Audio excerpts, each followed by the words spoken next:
I've been reading through Let's Not Meet and decided to share one of my own stories.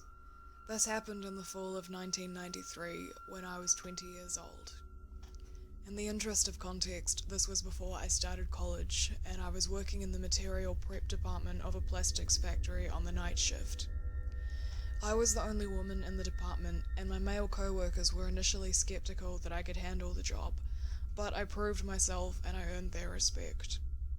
It was hard work, but it also put me in the best shape of my life on the plus side. It was also about this same time that I dumped my abusive boyfriend. He was verbally, emotionally, and physically abusive, as well as an alcoholic. This fact, more than anything, is probably why I got myself into this situation in the first place. I had just gotten off work, and it was about 1:30 a.m. My car was running on fumes, so I stopped at a local gas station to fill up. While I was pumping gas, a woman about my age approached me looking nervous and scared. She said that she had been at her boyfriend's house and they'd had a fight. She'd walked to the gas station to use the payphone and call a friend to pick her up.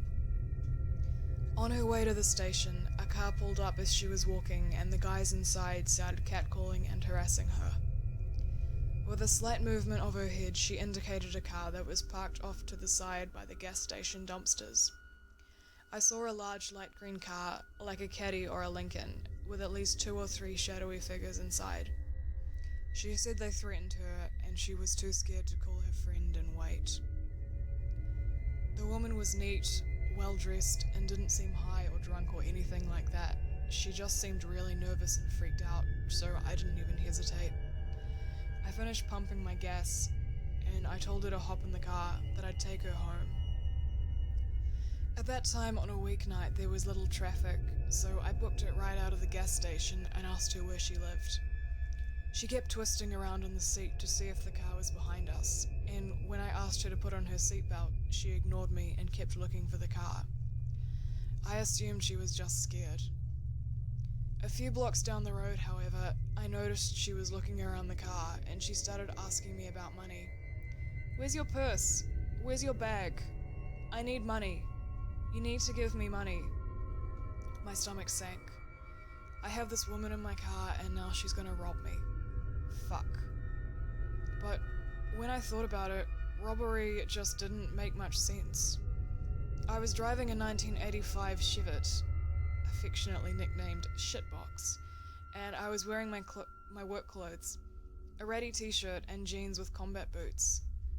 I did not look like a person with a lot of cash, primarily because I wasn't a person with a lot of cash. She twisted around in the seat and started yelling, "There they are! There they are!" She didn't sound scared anymore. I checked the rear view and sure enough, the light green car is right behind me. She started cackling and bouncing up and down in the seat. "My boys are gonna fuck you up, bitch! They're gonna fuck you up!" She's laughing like crazy, opening the glove box, looking in the back for a bag or a purse, telling me all the messed up shit these guys are planning to do to me. Now, if I had been smart, I would have just driven to the police station. Actually, if I had been very smart, I would have called the cops from the gas station and waited with her until they arrived. That would have been the intelligent thing to do. Unfortunately, none of this crossed my mind until later. In the moment, I just got really, really fucking angry. I realized 3 key things all at once. 1. There was an intersection up ahead with cars on either side waiting to cross and the light had just turned yellow.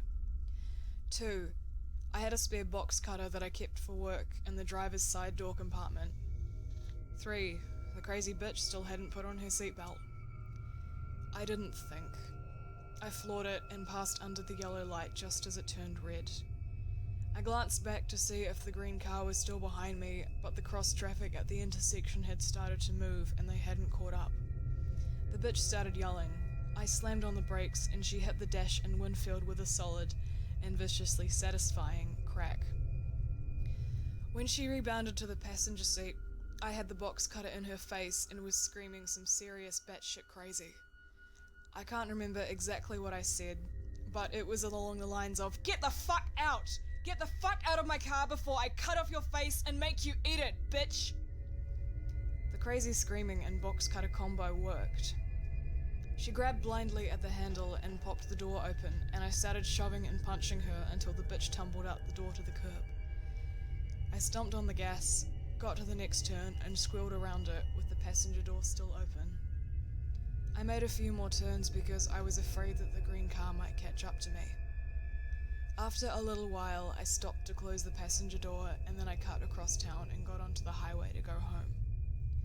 I was on the highway for about 5 minutes before the shake started.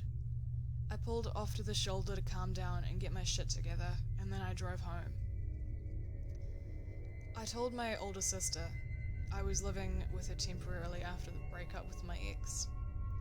She wrapped me up in a tight bear hug while simultaneously yelling about how stupid I was for not going to the police. I've never been so glad to be yelled at in my life.